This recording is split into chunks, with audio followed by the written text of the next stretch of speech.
সহিহুল জামে 1671 নম্বর হাদিস। রাসূলুল্লাহ সাল্লাল্লাহু আলাইহি সাল্লাম বলেন, ইন্নাল আবদা ইদা কামা ইলাস সালাহ উতিয়াত বিযুনুবিহি কুল্লিহা ফাউদিআত আলা আতিকাই। বান্দা যখন নামাজে দাঁড়ায় তার সবগুলা গুনাহ একত্রিত করে তার দুই কাঁধের মধ্যে স্তূপ আকারে রেখে দেওয়া হয়। কুল্লামা ওয়াকাআ আও সাজাদা, যখনই সে রুকু করে সেজদা করে, তাসাকাতাত আনহু, তার গুনাহগুলা ঝরে পড়া শুরু হয়ে যায়। قال رسول الله صلى الله عليه وسلم لا إيمان لمن لا أمانة لا ولا صلاة لمن لا طهور لا ولا دين لمن لا صلاة لا। নবীজি বলেন, যার আমানতদারিতা নাই তার ঈমান নাই, যার পবিত্রতা নাই তার নামাজ নাই, আর যার নামাজ নাই তার দ্বীন নাই। যার নামাজ নাই তার কি নাই? দ্বীন নাই। এরপর নবী বলেন, ইন্নামা মাউদিউস সালাতি মিনাদ দ্বীন কামাউদিউর রাসি মিনাল জাসাদ। নবী বলেন, শরীরের মধ্যে মাথা যেমন, দ্বীনের মধ্যে নামাজ তেমন। শরীরের মধ্যে মাথা যেমন, দ্বীনের মধ্যে নামাজ তেমন। তাহলে শরীরের মধ্যে মাথার অবস্থান যেমন, দ্বীনের মধ্যে নামাজের অবস্থান তেমন। মাথা ছাড়া শরীর যেমন নাই, নামাজ ছাড়া তেমন দ্বীন নাই। এই জন্য নামাজ পড়তে হবে। ইবনে মাজার হাদিস 278 নম্বর হাদিস। রাসূলুল্লাহ সাল্লাল্লাহু আলাইহি সাল্লাম বলেন, ইস্তাকিমু, তোমরা অটল থাকো, অবিচল থাকো দ্বীনের উপর। ফানি'ম্মা আন তাস্তাকিমু, দ্বীনের উপর অটল থাকা তোমাদের জন্য কতই না কল্যাণ। এরপরে রাসূলুল্লাহ সাল্লাল্লাহু আলাইহি সাল্লাম বলেন, ওয়া'লামু আন্না মিন আফযালি আ'মালিকুম আস-সালাহ। নবীজি বলেন, শোনো, জেনে রাখো, তোমাদের সবচাইতে শ্রেষ্ঠ আমল হলো নামাজ। সবচাইতে শ্রেষ্ঠ আমল হলো নামাজ। লা ইউহাফিজু আলাল ওযুই ইল্লা মুমিনুন। নবীজি বলেন, মুমিনরা যত্ন সহকারে ওযু করে। মুমিনরা যত্ন সহকারে ওযু করে। আবার মুমিনদেরকে আল্লাহ হুকুম করেছেন যত্ন সহকারে নামাজ পড়তে। সূরা বাকারা 238 নম্বর আয়াতে আল্লাহ বলেন, হাফিজু আলাস সালাওয়াত, তোমরা নামাজ সমূহের প্রতি যত্নবান হও। সূরা বাকারার 43 নম্বর আয়াতে আল্লাহ বলেন, আকিমুস সালাহ, তোমরা নামাজ কায়েম করো। সূরা তাহার 14 নম্বর আয়াতে আল্লাহ বলেন, ইন্নানি আনাল্লাহু লা ইলাহা ইল্লা আনা ফা'বুদনি ওয়া আকিমিস সালাতা লিযিকরি। আমি আল্লাহ, আমি ছাড়া কোনো ইলাহ নাই, আমার ইবাদত করো, আমার শরণার্থে নামাজ কায়েম করো। সূরা হুদের 114 নম্বর আয়াত, وأقم الصلاة طرفي النهار وزلفا من الليل। দিনের দুই প্রান্তে নামাজ কায়েম করো এবং রাতের কিছু অংশেও নামাজ পড়ো। দিবসের দুই প্রান্তে নামাজ কায়েম করো, রাতের কিছু অংশেও নামাজ কায়েম করো। সূরা আনকাবুতের 45 নম্বর আয়াতে আল্লাহ বলেন, উতলু মা উহিয়া ইলাইকা মিনাল কিতাবি ওয়া আকিমিস সালাহ। আপনার প্রতি যে ওহী প্রেরণ করা হয়, কিতাব, যে কিতাবের যে ওহী হিসাবে আসে আপনার কাছে, এটা আপনি তেলাওয়াত করেন। ওয়া আকিমিস সালাহ, নামাজ কায়েম করেন। কি কায়েম করেন? নামাজ কায়েম করেন। নামাজ কায়েম করা দ্বারা 5টা উদ্দেশ্য। কয়টা? 5টা। 1 নাম্বার, আল মুহাফাজাতু আলা শুরুতিস সালাহ। নামাজের পূর্বে কিছু শর্ত আছে, এই শর্তগুলা গুরুত্ব দেওয়া। শরীর পাক, কাপড় পাক, নামাজের জায়গা পাক, সতর ঢাকা, কেবলামুখী হওয়া, অক্ত মতো নামাজ পড়া, নামাজের নিয়ত করা। 1 নাম্বার, শরীর পাক করা। নামাজের আগে চেক করতে হবে শরীর পাক আছে কিনা। এই পাক পবিত্র চেক করা মানে নামাজ কায়েম করা। সূরা মাইদার 6 নম্বর আয়াতে আল্লাহ বলেন, ইয়া আইয়ুহাল্লাযীনা আমানু ইযা কুনতুম ইলাস সালাহ ফাগসিলু ওয়ুজুহাকুম ওয়া আইদিয়াকুম ইলাল মারাফিকি ওয়ামসাহু বিরুউসিকুম ওয়া আরজুলাকুম ইলাল কা'বাইন। হে ঈমানদারগণ, যখন তোমরা নামাজের ইচ্ছা করো, তখন তোমরা তোমাদের মুখমণ্ডল ধৌত করো, হাত ধৌত করো, মাথা মাসে করো, পা ধৌত করো। ওয়া ইন কুনতুম জুনুবান ফাত্তাহহারু, আর যদি গোসল ফরজ হয় গোসল করো। এই আয়াত থেকে বোঝা যায় ওযু না থাকলে ওযু করা, গোসল ফরজ হলে গোসল করা। ওযু না থাকলে নামাজ হবে না। সহিহ বুখারীর 6956 নম্বর হাদিস। রাসূলুল্লাহ সাল্লাল্লাহু আলাইহি সাল্লাম বলেন, লা ইয়াকবালুল্লাহু সালাতা আহাদিকুম ইদা আহদাসা হাত্তা ইয়াতাওয়াদ্দা। তোমাদের কেউ যখন ওযু না থাকে, ওযু না করা পর্যন্ত আল্লাহ তার নামাজ কবুল করেন না। এজন্য আপনার শরীর পাক সাফ আছে কিনা এটা চেক করে নামাজ পড়া মানে নামাজ কায়েম করা। কাপড় পাক, আপনি নামাজে যাওয়ার সময় কাপড়টা চেক করবেন পাক সাফ আছে কিনা, এর মানেও নামাজ কায়েম করা। সূরা মুদ্দাসসিরের ৪ নম্বর আয়াতে আল্লাহ বলেন, ওয়া থিয়াবাকা ফাতাহির, কাপড় পবিত্র করো, তোমাদের কাপড় সমূহ পবিত্র করো। সহিহ বুখারীর ২২৭ নম্বর হাদিস। এক নারী রাসূলুল্লাহ সাল্লাল্লাহু আলাইহি সাল্লামের কাছে আসছে। আসার পর প্রশ্ন করলেন, আর আইতা ইহদানা তাহিদু ফিস সাওম, হুজুর, নারীদের অসুস্থতার কারণে তাদের কাপড়ের মধ্যে যদি নাপাকি লাগে, এই নাপাকি পবিত্র করবে কিভাবে? নবীজি বললেন, তাহুত্তুহু, এটা ঘষে উঠাবে, সুম্মা তুকরিসুহু বিল মা, এরপর পানি দিয়ে রিগড়িয়ে নিবে, ওয়াতানদাহুহু, এরপর কাপড়টা চিপবে, এরপর কি করবে? এটা শুকাতে দিবে, শুকানোর পর পবিত্র হবে, সুম্মা তুসাল্লি ফিহি, এরপর সেই পবিত্র কাপড়ে নামাজ পড়বে। এই হাদিস থেকে বোঝা যায় নামাজের পূর্বে আপনার কাপড় পবিত্র আছে কিনা এটা চেক করবেন। এই চেক করা মানিও নামাজ কায়েম করা। নামাজের জায়গা পাক, নামাজে দাঁড়াইতেছেন, আল্লাহু আকবার, যা নামাজ বিছাইছেন বা কিছু ভালো করে দেখে নেন, বাচ্চা প্রস্রাব প্রস্রাব করে দিয়েছে কিনা। এই যে আপনি নামাজের জায়গা পাক আছে কিনা চেক করলেন, এটা মানিও নামাজ কায়েম করা। সহিহ বুখারীর ৪৩৮ নম্বর হাদিস। রাসূলুল্লাহ সাল্লাল্লাহু আলাইহি সাল্লাম বলেন, উতিতু খামসান লাম ইউতাহুন্না আহাদুম মিনাল আমবিয়াই ক্বাবলি, আমাকে ৫টি জিনিস দেওয়া হয়েছে যা অতীতের কোনো নবীকে দেওয়া হয় নাই। এই ৫টার মধ্যে একটা হলো ওয়াজুইলাত লিয়াল আরদু মাসজিদান ওয়া তাহুরা, আমার জন্য পুরা পৃথিবী পবিত্র করে দেওয়া হয়েছে, পুরা পৃথিবীটা আমার জন্য মসজিদ মসজিদ বানিয়ে দেওয়া হয়েছে। আমার উম্মতের যেখানে নামাজের সময় হবে সে ওখানেই নামাজ পড়বে, আল্লাহ তার নামাজ আদায় করে দেবে, আল্লাহ তার নামাজ কবুল করে দেবে। এখান থেকে বোঝা যায় নামাজের জায়গাটা আগে থেকে পাক আছে, কিন্তু আমি আপনি নাপাক করি। এই নাপাক করার পর পাক করছি কিনা চেক করা মানে নামাজ কায়েম করা। সতর ঢেকে নামাজ পড়া। সূরা আরাফের ৩১ নম্বর আয়াতে আল্লাহ বলেন, ইয়া বানি আদম খুযু যিনাতাকুম ইনদা কুল্লি মসজিদ, হে আদম সন্তান, প্রত্যেক নামাজের সময় বেশভূষা ধারণ করো, সুন্দর পোশাকে নামাজ পড়ো, উত্তম পোশাকে নামাজ পড়ার চেষ্টা করো। অনেকে আমরা গামছাটা গায়ে দিয়েই দাঁড়ায় যাই। হ্যাঁ, গামছা গায়ে দিয়ে কি করি? আপনি একটা ভিডিও করবেন, আপনি যে গামছা গায়ে দিয়ে নামাজ পড়েন, এটা আপনি নিজে ভিডিও করেন। ভিডিও করার পর এবার দেখবেন সম্মানিত আপনাকে কেমন দেখা যায়। এই যে গামছা পরে যে নামাজটা পড়ছেন, মানে আমরা না, মানে আপনি দেখবেন আপনারা কেমন দেখা যায়। তো আপনি যদি বলেন না হুজুর আমার তো মাশাআল্লাহ সুন্দর দেখা গেছে, তো আপনি এটা পরেই পড়েন। আপনি একটু দেখেন, আপনি যখন গামছাটা পরে নামাজ পড়েন, আমি এরকম না যে আপনার ড্রেস নাই, সুন্দর কাপড় চোপড় আছে, এরপরে মানে অলসতা বসত বাড়িতে যাইতে হবে, আবার কাপড় পরতে হবে, গেঞ্জি পরতে হবে, ধুর গরম লাগতেছে, গামছাটা পরে আছে, যাক নামাজ পড়ি। ভাই তারপরেও পইরেন, নামাজ ছাইরেন না। ক্যাবলামুখী হওয়া। রাসূলুল্লাহ সাল্লাল্লাহু আলাইহি সাল্লাম ১৭-১৮ মাস বাইতুল মুকাদ্দাসের দিকে ফিরে নামাজ পড়ছে। বারবার আকাশের দিকে চেহারা উঠায় আর মনটা চায় আল্লাহ যদি ক্যাবলাটা আবার কাবার দিকে করে দিত, এটা মন চায়, কিন্তু বলে না। আল্লাহ তাআলা আয়াত নাজিল করে দিলেন, কদ নারা তাকাল্লুবা ওয়াজহিকা ফিস সামা, হাবিব আপনি যে বারবার চেহারা উপরে উঠান নামান কেন? আমি কিন্তু দেখি এবং আমি জানি বিষয়টা, আপনি কেন চেহারা বারবার উপরে উঠান? আপনি চাইতেছেন ক্যাবলাটা যেন আবার কাবার দিকে আমি করে দেই, ঠিক আছে, ফালানুয়াল্লিয়ান্নাকা কিবলাতান তারদাহা, আপনার পছন্দ অনুযায়ী আমি আবার আপনাকে কাবার দিকে ফিরিয়ে দিচ্ছি। ৪ রাকাতওয়ালা নামাজের ২ রাকাত পড়ে ফেলছে, বাকি আছে কয় রাকাত? বাইতুল মুকাদ্দাসের দিকে ফিরে ২ রাকাত পড়ছে। ওই মুহূর্তে জিবরিল আমিন আয়েশা বলতেছে, তাড়াতাড়ি ঘুরে যান, ক্যাবলা পরিবর্তন হয়ে গেছে, বাকি ২ রাকাত কাবার দিকে ফিরে পড়ে।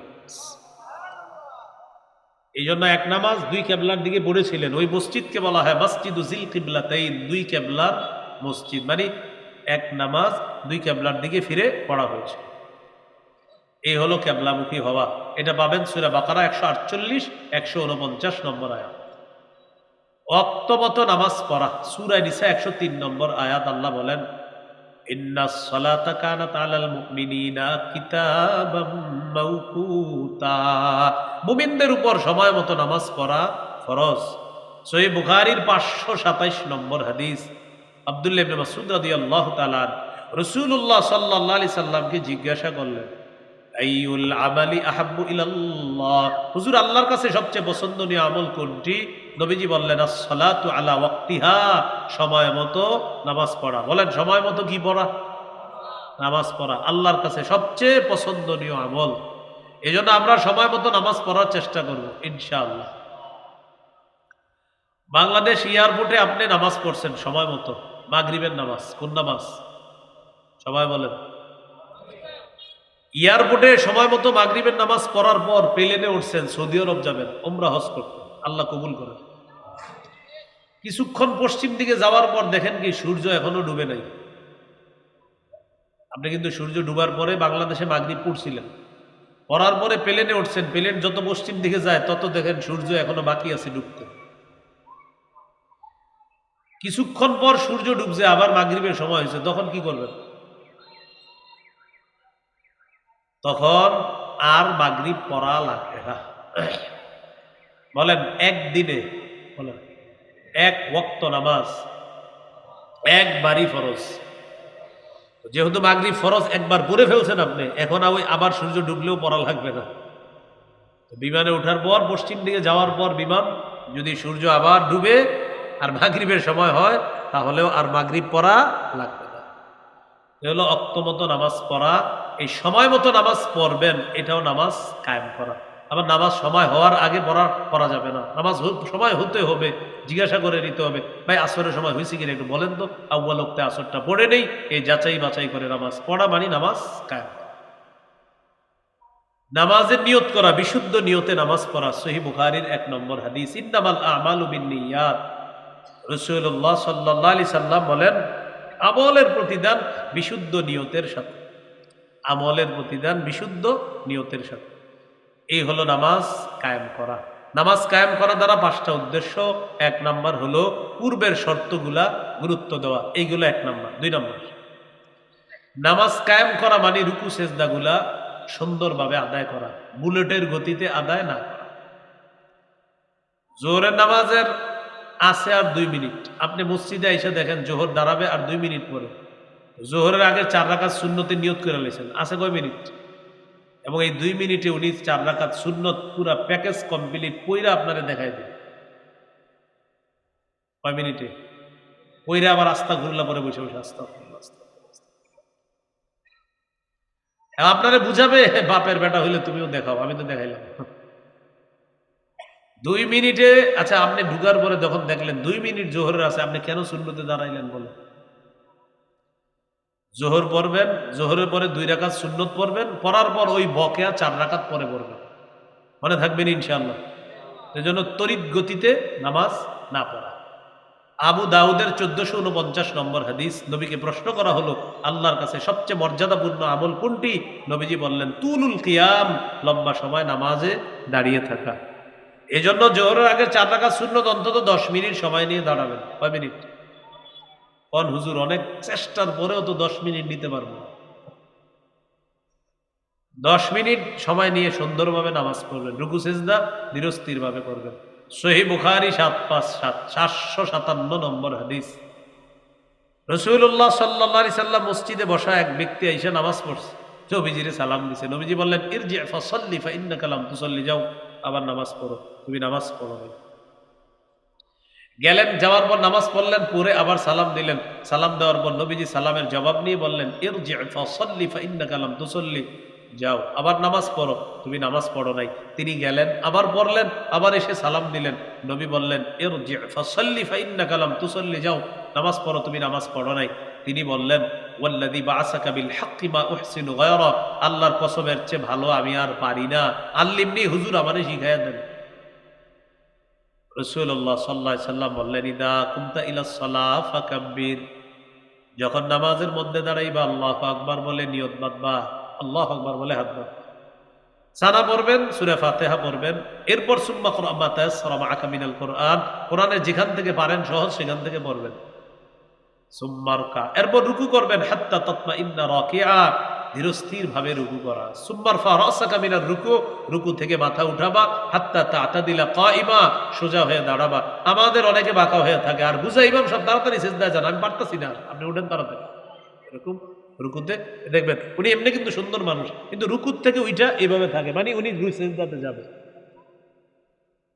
তো যাক, রাকাতে যেহেতু একটা রুকু, এই জন্য আল্লাহ বাঁচাইছে যে ওনার রুকু মোটামুটি বাঁকা বুকা হয়ে হলো, আল্লাহ জানে কতটুকু হয়েছে। নবীজি বলেন সুম্মাসজুদ, এরপর সেজদা করবা, হাত্তা তাতমাইন্না সাজিদা, ধীরস্থির ভাবে সেজদা করবা। দুই সেজদার মাঝখানে সোজা হয়ে বসবা। আপনি দেখবেন এই যে হলো মানুষটা, এই যে দেখেন মানুষ সেজদার থেকে উঠবে, ওইটা মানুষটা এমন হবে, উনি এক সেজদা, এই যে আরেক সেজদা দেখেন, এই যে এক সেজদা দিছে, আরেক সেজদা বাঁকা হয়ে রয়েছে। দুই সেজদা মিলে তার সেজদা হলো একটা। দুই সেজদা মিলে কয় সেজদা হলো? তো এক রাকাতে সেজদা কয়টা? তো এক সেজদা হইলে আপনার নামাজ হইল কিভাবে? রাসূলুল্লাহ সাল্লাল্লাহু আলাইহি সাল্লাম বললেন দুই সেজদার মাঝখানে বসবা, এরপর দ্বিতীয় সেজদা করবা। এই হলো তোমার এক রাকাত। জিন্দিগিতে যত নামাজ পড়বা এইভাবে পড়বা, তাহলে এটা নামাজ হয়ে আল্লাহর কাছে যাবে। সহিহুল জামে 1671 নম্বর হাদিস, রাসূলুল্লাহ সাল্লাল্লাহু আলাইহি সাল্লাম বলেন ইন্নাল আবদা ইদা কামা ইলাস সালাহ উতিয়াত বিযুনুবিহি কুল্লিহা ফাউদিআত আলা আতিকাই, বান্দা যখন নামাজে দাঁড়ায় তার সবগুলা গুনাহ একত্রিত করে তার দুই কাঁধের মধ্যে স্তূপ আকারে রেখে দেওয়া হয়। কুল্লামা ওয়াকাআ আও সাজাদা, যখনই সে রুকু করে সেজদা করে, তাসাকাতাত আনহু, তার গুনাহগুলা ঝরে পড়া শুরু হয়ে যায়। এখন বলেন এই যে বুলেটের গতিতে যেটা হইল, গুনাহ পড়ার তো সময় বুনায় কয় কিরে আমি কি করব, মানে আপনি যে এই যে দেখেন যে এখন গুনাহ যে পড়বো এটা চিন্তিত হয়ে যায়, তা আমি এখন কি করবো, গুনাহ চিন্তা করে যাই। আমারে তো এখানে আনছিল তুমি রুকু সেজদা করবা আর আমি ঝরে পড়বো, আমি ঝরে পড়বো, তো তুমি তো টাইমই দিতেছো না পড়ার। বলেন আমার সাথে বলেন, বলেন রুকু সেজদা করব ততক্ষণ, বলেন গুনাহ ঝড়াতে চাই যতক্ষণ। আপনি সুযোগ দিতে হইব তো, আল্লাহু আকবার, রুকুতে আছেন এখন একটু সুযোগ দেন, গুনাহ তুমি পড়ো পড়ো পড়ো, একটু সুযোগ দিতে হইব না? আপনি গেলেন উঠলেন, সুযোগ তো পেল না। রাসূলুল্লাহ সাল্লাল্লাহু আলাইহি সাল্লাম বলেন রুকু যখন সেজদা করে, রুকু করে বান্দা, তার গুনাহের স্তূপ থেকে গুনাহগুলা ঝরে পড়া শুরু হয়ে যায়। তাহলে আজকে থেকে রুকু সেজদা ইনশাআল্লাহ আমরা সুন্দরভাবে করব, বলেন ইনশাআল্লাহ। এইগুলো নামাজ কায়েম দ্বারা দ্বিতীয় উদ্দেশ্য। নামাজ কায়েম দ্বারা 3 নাম্বার উদ্দেশ্য হলো আল মুহাফাজাতু আলাল খুশুই ওয়াল খুজু, খুশু খুজুর সাথে নামাজ পড়া। খুশু কাকে বলে, খুজু কাকে বলে? একটু আমার সাথে বলেন, সারা জীবন মনে থাকবে। বলেন খুশু এর সম্পর্ক কলবের সাথে, খুজু এর সম্পর্ক অঙ্গ প্রত্যঙ্গের সাথে। খুজু দেখা যায়, খুশু দেখা যায় না। এই যে আল্লাহু আকবার, নামাজে দাঁড়াইলাম, আমার হাত, আমার পা, আমার অঙ্গ প্রত্যঙ্গ, আমার শরীর আল্লাহর ইবাদত করবে। ঠিক আছে, আল্লাহর ইবাদত করবে। আমি সেজদা দিব আল্লাহকে, আমি রুকু করব আল্লাহর দরবারে, আমার কপাল সবকিছু সেজদা করবে। আপনি আমার নামাজ দেখে এসে বললেন বাবারে মাশাআল্লাহ, হুজুর যে কি খুশু খুজুর সাথে নামাজ পড়ে, আপনি খুশুটা দেখলেন কেমনি? খুজু ঠিক আছে, আমার অঙ্গ প্রত্যঙ্গ আল্লাহর ইবাদত করে, এটা খুজু, এটা দেখা যায়, কিন্তু খুশুটা কেমনে দেখলেন? খুশু কলবের সাথে সম্পর্ক, খুশু দেখে শুধু আল্লাহ, খুশুকে দেখে শুধু। আর যারা খুশুর সাথে নামাজ পড়ে, নামাজ আল্লাহ তাদের জন্য একদম সহজ করে দেয়। সূরা বাকারা 45 নম্বর আয়াত আছে, ওয়া ইন্নাহা লাকাবীরাতুন ইল্লা আলাল খাশিঈন। নামাজ কঠিন, তবে যাদের খুশু আছে তাদের জন্য নামাজ একদম সহজ। তাহলে পরীক্ষা হয়ে যাক, খুশুর সম্পর্ক, খুজুর সম্পর্ক অঙ্গ প্রত্যঙ্গের সাথে।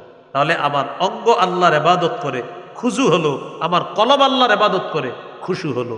তাহলে কলব এবং অঙ্গ যদি আল্লাহর ইবাদত করে, এটার নাম হবে খুশু খুজু। আল্লাহু আকবার, ধীরস্থির ভাবে নামাজ পড়তেছেন, কলবের মধ্যে আছে আরে যদি এরকম না করতাম তাহলে এই জমিনটা আমার হাতছাড়া হইতো না। কলবে এটা আছে। খুজু হলো যেটা আমরা দেখতেছি, কিন্তু খুশু হলো না যেটা আল্লাহ দেখতেছে। ভাই মনে থাকবে? তাহলে খুশু খুজুর সাথে নামাজ পড়া, আল্লাহু আকবার।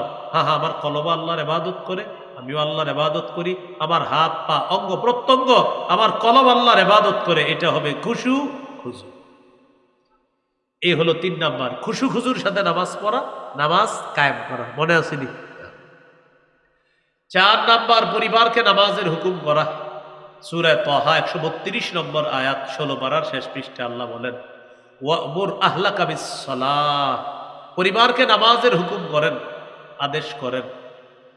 নামাজের হুকুম করা পরিবারকে, এটা মানি নামাজ কায়েম করা। সর্বশেষ 5 নম্বর, রাষ্ট্রের প্রত্যেকটা মুসলমান যেন নামাজি হয়ে যায়, এই চেষ্টা অব্যাহত রাখা মানি নামাজ কায়েম করা।